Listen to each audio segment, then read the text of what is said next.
Welcome. You're on The Fringe Show. I'm your host, Tatiana Zalan, and I go live every Friday at 2 p.m. Dubai time. The Fringe helps you to navigate the rapidly changing world and increase the odds of your success. Here we talk about technology, startups, and mental models of successful people so that you too can increase the odds of your success and take advantage of the opportunities in the new digital world. Today, we're talking about what's inside the minds of high achievers. So this episode will probably resonate most with entrepreneurs and professionals. If you want to be a high achiever, if you want to be truly legendary and kind of super performer in business or any other professional field, or maybe in sports field, then probably this episode is for you. Let me remind you, it's a live show, so please allow Facebook, firstly, to identify you so that you can show your name and I know who is here. And you can also ask me questions, comment as we go along in this show. Let me see who is here. Maybe I can see some familiar names. Well, not yet, but hopefully people will join. So let me start with three examples.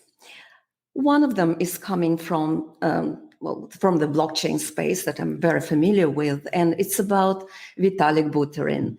In 2014, when he was still a teenager, he wrote the famous Ethereum white paper.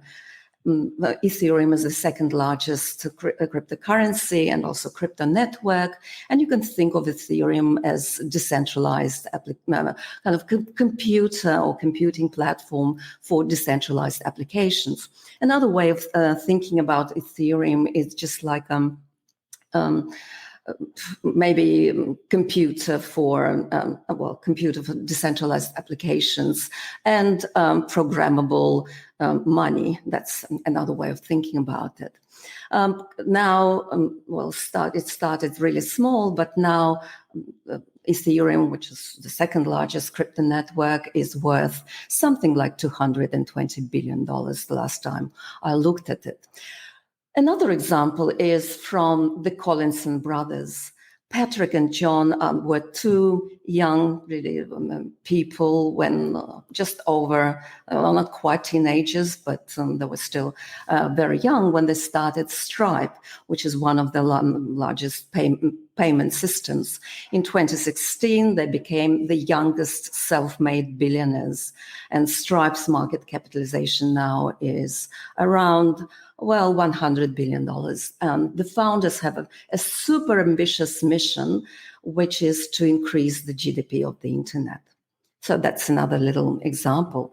And the third example is from my personal experience. In 2008, I interviewed Mike Cannon-Brookes, who is co-founder of Atlassian, which is arguably the most successful high-tech company in Australia. What was interesting about Mike and his co-founder Scott is they started straight out of college. They didn't seek any external financing. Most of their development was through internal financing, and they started with credit card debt. And eventually they listed on NASDAQ, and now the company is worth something around $67 billion. Quite a remarkable story itself. Now, what do you think is the kind of the common thread here? Let me see who is here. Okay, hello, Gaia. Hello. Yeah, good to see you. Thank you for joining. Yeah, great topic. Yes, I think so too. The startup universe, what we see here, well, you may say, okay, they're very young, the founders were young, maybe they're male, clearly, but what else is so different or uniting about them? And that's because the startup universe is governed by the power law distribution. We are all familiar with the famous bell curve, people. There are lots of average people. There are high performers and lower performers. But this is not how the world works. In fact, if you look at many spheres of human endeavor, it may be wealth creation, startup valuations, venture capital returns, it may be hedge fund returns, it may be YouTube stars' income, the size of cities and corporations, human performance, athletic performance, academic publications, and the list goes on and on and on. In those kind of spheres, the bell curve does not, the normal distribution does not apply. We're facing here a power law distribution. And by power law, we mean that a small percentage of people or corporations, or whatever the case might be, command most of them wealth, and they're super achievers and performers. Then there is a significant proportion of average performers, and also a little bit of a tail of poor performance, but that portion is not very big. The biggest one is the average performers. And the interesting question to ask here is what differentiates these high performers from all the others? And it's almost a truism to think that they need to think different. Yeah, these people definitely think different. But what does it really mean? And this is exactly what we're going to explore in today's episode. And perhaps the best way of looking at it is coming from the world of investment. Howard Marks, a famous investor and also an author, once remarked that in investment, you only make money if you are non-consensus right. It's a mouthful, so let me unpack it a little bit. What it means is that if you are wrong about the market, you obviously don't make money, you lose money. If you are right about the market, but the mainstream also thinks exactly the way you do, you'll probably make a little bit of money, but your returns will be average. If you really want to make money, you need to be non-consensus, so that's not what the mainstream thinks, and you need to be right at the same time. And all these kind of the opportunities that arise for these super high performers are obviously not obvious to anyone else. And that's a tautology, but probably a very appropriate one. Also, it's important to realize that simply being a contrarian is not enough. You need to have some kind of a fresh, fundamental insight into your opportunity. And if you look at all what the world of business is filled with, it's all about how-tos and prescriptions and best practices and 7 steps and 3 ways of doing things, 10 habits of successful people, and the list goes on and on and on. Well, these things are useful, but they're important only for certain basics. If you really want to be outstanding, you need to engage in what Howard Marks and others call second-level thinking. You can versus first-level thinking. You can think of second-level thinking. If you ever play chess, this is what good chess players do. Not only do they anticipate their own move or maybe 1 second move from the opponent, but they have a very holistic picture of what's going on. And they're also trying to predict, of course, what they're doing, what the opponent will do in 10 moves, and so on and so forth. So it's a very holistic and very different thinking. You can also think or train yourself or educate yourself to think holistically.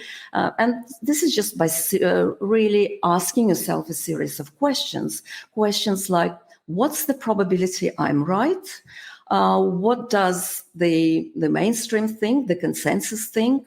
Is the consensus right? Maybe that's in some unimportant things there may be, but what will be the value of my idea, and if this second level thinking is right?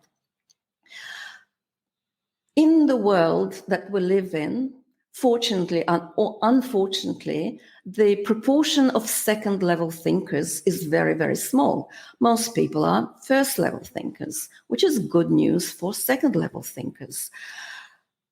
One of the interesting examples here come from Peter Teal. Peter Teal is co-founder of PayPal. He's also an investor in Stripe. He's supporter of Vitalik Buterin, and he was also one of the very first investors in Facebook, which made him very, very rich.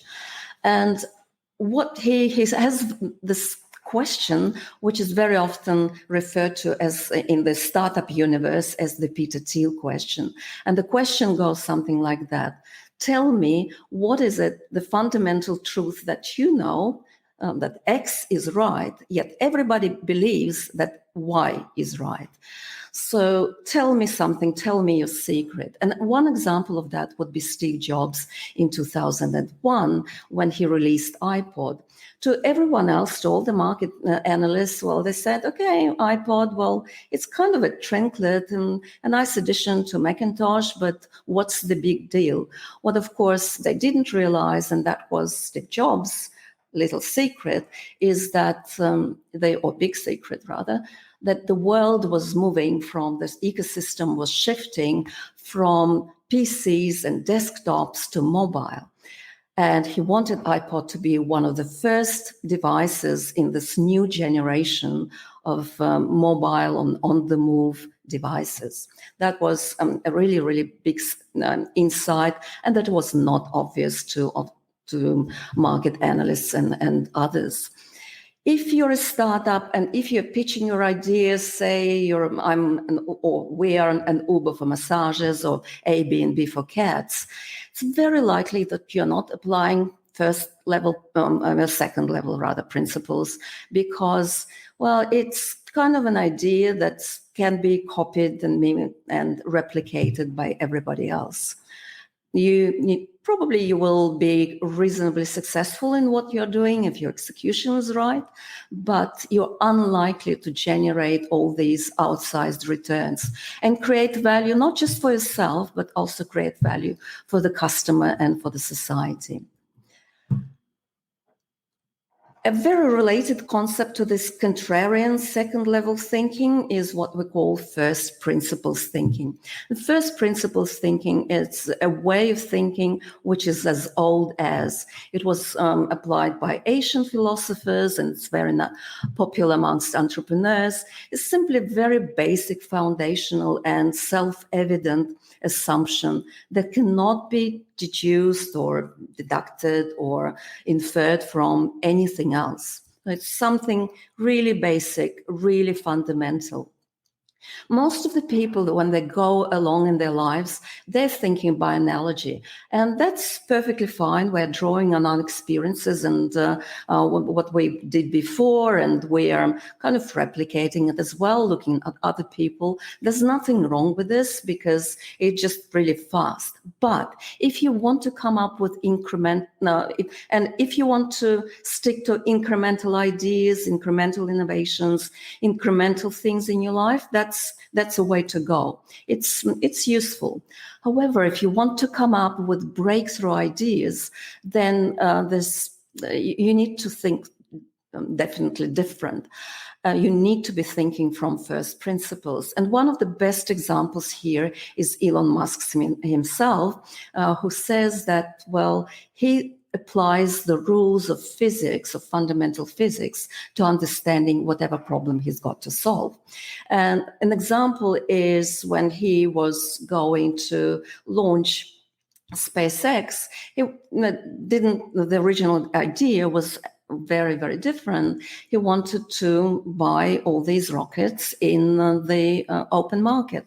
So he went out and asked the open market how much it was, and the quote was $65 million. It was a lot of money, and Elon Musk decided, no, we're not going to do with that, to go with this. And when eventually Falcon, the first rocket, was launched, it cost them only $7 million. Now, the question is, how did they come up with this breakthrough innovation? And this is what Elon Musk explains himself. Let me quote him. He said that I'm applying first principles thinking and this approach to really big problems, that kind of problems. So I said, okay, let's look at the first principles. What is a rocket made of? Aerospace-grade aluminium alloys, plus some titanium, copper, and carbon fiber. And then I asked, what's the value of those materials on the commodity market? It turned out that the materials cost of a rocket was about 2% of the typical price, which is a crazy ratio for a large mechanical product. When you can also train yourself, teach yourself to be a first principle thinker just by asking yourself a few fundamental questions. For example, why do I think this?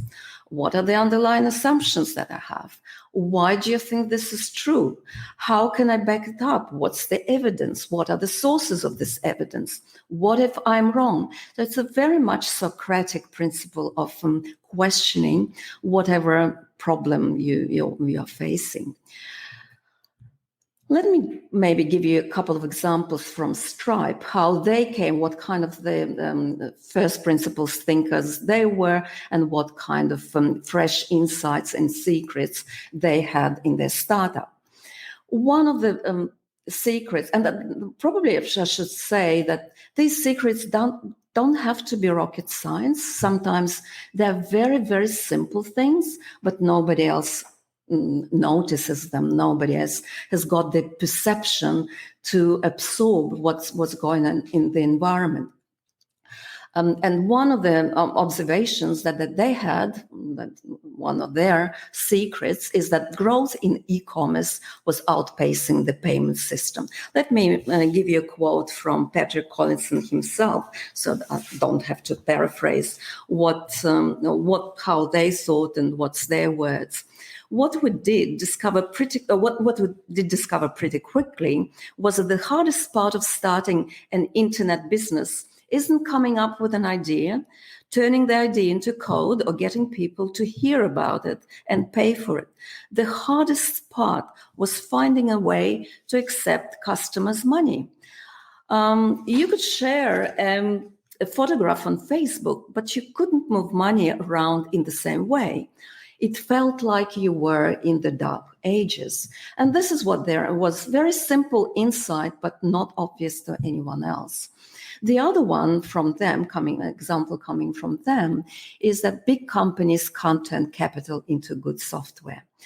If you look at any big company, what have they got? They've got money, they've got buildings, they've got fleet of cars, they've got human talent, they've got their infrastructure, and yet they cannot really write very good code. If you go to a website of any big company, you'll probably notice that links don't work, that animations don't work, that something is broken, the bot doesn't understand what you're talking about, and if you are using chatbot, and so on and so forth. And this was their insight, saying, well, if they can't do that, we as a small company can, and we don't even have to invest a lot in marketing. Or we can when we become successful, but not at the beginning. And that was an insight for them as well. And a good question to ask yourself, if you're an entrepreneur, maybe a professional, what is this secret that I have? Another interesting way of thinking about it is, well, what's the raw material for these mental models and breakthrough ideas? And none of those ideas come from a single discipline, from a narrow vertical understanding of the world. Say, if you're an economist, you will be, just an economist, you will be applying this economic lens to solving just about any problem. So your approach to the problem will be very much one-sided. You need to have a range of different mental models from different disciplines. It can be psychology, history, mathematics, and physics, and art, and maybe physiology, biology, and so on. And then, and only then, you can produce something that has more value than just the sum of its parts. If we look at the three examples that I've given you, Vitalik is a very talented programmer, but he's also a self-taught economist. Mike and Scott, they finished a double degree in IT and business. The Collinson brothers, yes, they are very good programmers as well, but Patrick is also an incredibly wide-read individual, and he writes on topics that have nothing to do with Stripe, and his insights are quite brilliant. He is into history and philosophy and engineering and art and technology, of course. And his advice has always been to young people in particular and entrepreneurs, go deep on things, become an expert in something, and in particular, go deep on many, many different things. A very good question that you can ask yourself is, well, why are there so few original thinkers? I wonder what you think about it. Why are there so few, say, unicorns? Why do we have this power law distribution when winners take all or most, and the rest of us don't take a lot? Yeah, just average. Well, most people, I answer my own question, most people are conformists. They haven't learned how to think for themselves. They follow the crowd. The next big thing, the latest management fad, the latest hack, the rules of life or habits of successful people, whatever. So they mimic the behavior of what others are doing. There is a French-American philosopher who used to be a professor at Stanford, who came up with a theory of mimetic desire. And what he said is that human behavior is pretty much a lot of mimicry. We don't know as humans what we actually desire, what we want, and therefore we're trying to imitate what the others want. So mimetic desire. And that's a very incrementalist view of the world. It emphasizes all these rules and procedures and routines and best practices and outcompeting others as if competing like crazy is something to be lauded. And Patrick Collinson advises young entrepreneurs in particular to think for themselves. And let me give you here his quote again, which I think is quite profound. And you may find it interesting as well. This is what he said about having courage to think for yourself. Nobody is going to teach you how to think for yourself. A large fraction of what people around you believe is mistaken. Internalize this and practice coming up with your own worldview. Let me stop here and just maybe have a little bit of a digression. There are lots of myths perpetuated in our society which are fundamentally not true. And one that's particularly popular for whatever reason in the business world is about hard work. Now, if you work hard, hustle, that will lead you somewhere, it won't lead you anywhere. That's probably a topic for new conversation altogether. But there are many, many myths like that, and they simply don't work. They won't get you anywhere. There are lots of, coming back to Patrick Collinson, there are lots of forces that will push you towards following train tracks laid by others rather than sharing a course, or rather than charting a course yourself. Make sure that the things you're pursuing are weird things that you want to pursue, not whatever standard path is. Let me stop here as well, because I think it's a fundamental statement. It's a very kind of statement full of truth, at least for me. What he's saying is these things have to be weird things. Everybody else is thinking you're crazy. They have to be out of the realm of possibility. You and everybody else think that they're just nuts pursuing all these things. Don't share them with anyone, because our society will tell you that there is no way you can do it. So keep it to yourself, I would say. I think it's probably time to kind of wind up, unless my viewers have some questions right now. But I want to finish with a couple of practical takeaways for you. And these were certainly some takeaways that I learned as well, some lessons learned. It's important, I guess, to surround yourself with people who have different perspectives, even though these perspectives may be wrong, or at least you can look at them and say, well, what if I'm wrong? Yeah. So try to explore try to ask yourself all these questions. Use social networks as an indicator of what the consensus thinking is. This is certainly what I do. And whenever my thinking starts to be very much like the mainstream, that's the time for me to pause and reflect. Another one is, thank you, Ian. Great. Thank you. Thank you for joining me today. Another lesson that I'll take away for myself is that you need to be very selective about who you're interacting with.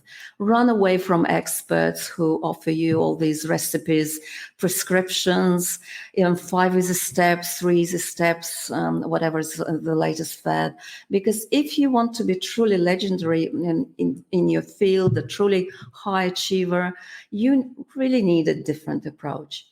Now, don't take this at a face value, because sometimes what I found, there's underneath these prescriptions that look like prescriptions and how-tos, there are some fundamental truths.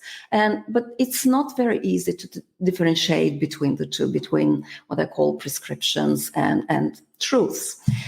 One way I've found for myself that works for me is to look at the source. Who is sending the message? Are the people or person, him or her, are they sincere? Are they really authentic?